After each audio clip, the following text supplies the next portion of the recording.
Welcome back to the Extra Point. I'm here on the Rival Zone with Tony and Matt. How are you guys doing tonight? Good. I'm loving Matt's breast cancer pink for breast cancer awareness. I love it. I love it. Color, I like it. It's so dapper. It's October. You gotta go with the pink. Absolutely. Always. All right. So are you gonna redeem yourself tonight, or is Tony about to take another W? I went back to my house. I watched a lot of game tape, so I think we're ready to go. I had a good week of practice. I'm ready to go. Coach gave me the start, so we're gonna see how it goes. I have to say though, I'm just gonna bring it up real quick. Who called the Red Sox losing? This girl. Yeah. And who called the Cubs making it to the NLCS? This girl. But it's all right. He's gonna redeem himself. Listen. You know what? It's a rough start. You gotta. It's okay. Yeah. Well, let's see. Maybe you can redeem yourself with this first topic, because we're gonna talk about your man Tom Brady. Yes. He's back. How are things looking this weekend? How do you think things are gonna look prior? Listen, Sunday was like Easter to me. It's like the second coming of Tom Brady. Like, oh no. When we look at this game, my Lord and Savior Tom Brady comes back. He throws for 406 yards and 3 touchdown passes. That man has never missed a beat. Comes back, finds his new guy, Martellus Bennett. He's got weapons: Gronk, Chris Hogan, Monmouth guy, Julian Edelman, rookie Malcolm Mitchell's had a pretty good season so far. Guys out of the backfield mixing in very well. I look at the Patriots now, and they have a very realistic chance to probably win most of their games going forward throughout the rest of the season. I can only see them dropping 1 or 2 more games, but Tom Brady looked solid. It looked like he's never missed a beat, and it was a great day on Sunday. I can't deny it. I can tell. I have to agree. Went 28 for 40, like he said, 406 yards. He averaged like 10 yards per pass, whatever. But what I was really impressed with was Chris Hogan from Monmouth alum. He led the team in receiving yards. That's awesome. 4 receptions for 114 yards. I'm very impressed.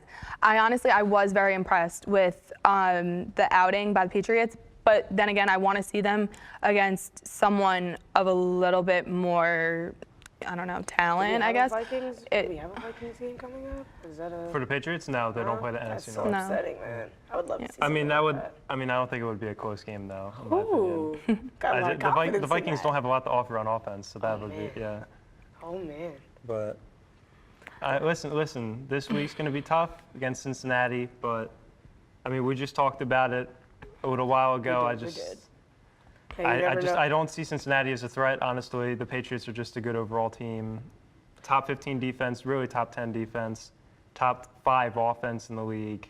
Just can't really beat that. Honestly, I gotta go along with you. I hope they don't make any mistakes this coming up game, because oh man, I could just imagine the defeat in your face if they do. Well, it's not going to happen. You're not going to see the defeat in my face for a long time, so it's okay.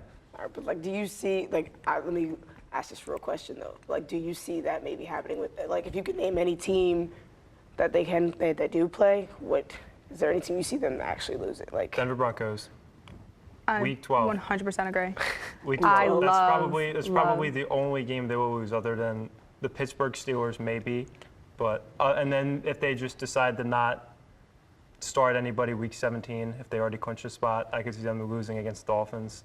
But there's not too many losses out there. Absolutely not. I don't think Tony's with that one. I can't even see them. They could start their 4th string, and I don't think they would lose to the Dolphins. You'd be surprised. I've seen games in the Patriots in the past when they just decide, hey, we don't really want to be here. We already clinched the number 1 seed in the conference. We're why would you?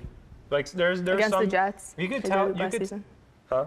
Dropped the one against the Jets last season. Wasn't that last season? No, but that was just bad bad refs, and that was. Blames it on everything else except his own Patriots. Well, but it's fine. No, it's fine. That game, it's because there was literally that one pass interference call in the end zone that gave Decker that touchdown to win.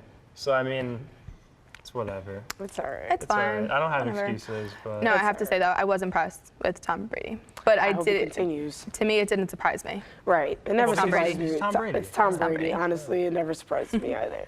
All right, we're going to go to the second topic. Matt, this is where you have to redeem yourself. Because, your girl Tony got you last week. So I know it'll be playoffs. Yeah. Come on, give me something. Well, let me just start off by owning up to my mistakes. The Chicago Cubs played very well in their first series of the postseason, defeating the San Francisco Giants, who I thought were going to make the World Series. I think the Giants self-destructed in the 9th inning of Game 4 when they gave up 4 unanswered runs to really, instead of forcing a Game 5, they allow the Cubs to not only come back but also to win the series. I look at the Red Sox. I had them sweeping the Cleveland Indians. Instead, we get swept by the Cleveland Indians. That's okay. Granted, that might have been a homer pick on my part, but I look at the Red Sox. They just look tired. They looked like they didn't even want to be out there. And I could sense that on any team who's playing in the playoffs. They just did not want to be there. And it's a shame because Big Papi, it was his last game at Fenway in his career. The team just did not look like it was interested in playing. So I think I look at this as just a turning point for the Red Sox in terms of management goes. Don't. I wasn't very surprised with anything that went on because I called these things. But no, seriously though. The Cubs, if they want to make the World Series, there's like 3 things that they need to keep going. Their pitching, they need to keep up the pitching. I love Aroldis Chapman. I always have. Like I brought that up last week. I wasn't impressed with his closing of Game 3 because he blew that game for them. But he did get the save in Game 4. So I did like that. And he did play in all 4 games. Javier Baez, I think he needs to start. He started out the season not starting. He was just like coming in and out. But for all 4 games, he started at second base. So they need his glove at second base, and they also need him to generate offense. Right. He has like a 375 batting average right now. He had 2 RBIs. One was what sparked the 9th inning in Game 4. So they need him. And also, their pitching has been, like, their pitchers have accounted for 6 of the 17 runs that the Cubs have scored. So they need to generate offense. That's the one thing I said was I really thought their offense was going to be big against the Giants. But their offense didn't really show up as much as I thought they would. So you have Anthony Rizzo and Addison Russell, who went 1 for 15. Both of them did. So that's not. Well, that needs Addison to. Russell's not a very good hitter to begin with, and Anthony Rizzo is a very. Well, he had a great postseason last year, but I say, where's Jason Hayward? Where's Chris Bryant? I mean. Well, Chris Bryant and right now, Jake Arrieta are both tied for most RBIs in the postseason. 3. Yeah. That's disgusting. Well, I expect better out of him. He needs to step up. Their whole offense needs to step up in my eyes. The whole philosophy of the Chicago Cubs last year going into the playoffs was, hey, our pitching stinks, but we're just going to out-hit you and try and win that way. And all of a sudden, the tables have flipped. Now you have great pitching. You have guys like John Lester, Jake Arrieta, Kyle Hendricks. But now your batting lineup is just not producing runs. And that's going to be a problem against some teams, probably out of the American League. One that I'm going to say, the Toronto Blue Jays, a team that consistently scores runs night in and night out. So the Cubs have to fix that if they want to win the World Series. Yeah, well, like I said, just for them to simply get into the World Series, this is what I need from them. No, well, realistically, they're not going to lose to the Dodgers or the Nationals, in my opinion. I don't think they would lose to the Nationals, but I could see the Dodgers giving them a little bit. But I mean, other than Clayton Kershaw, they don't really have any other pitchers. Who are they going to? Well, at least to my next question, who do you guys see, like right in the end before the World Series? In the World Series? Who do I see in the World Series? The Cubs and Toronto. I'm going to say Cubs and Jays as well. Cleveland, I feel like they're too.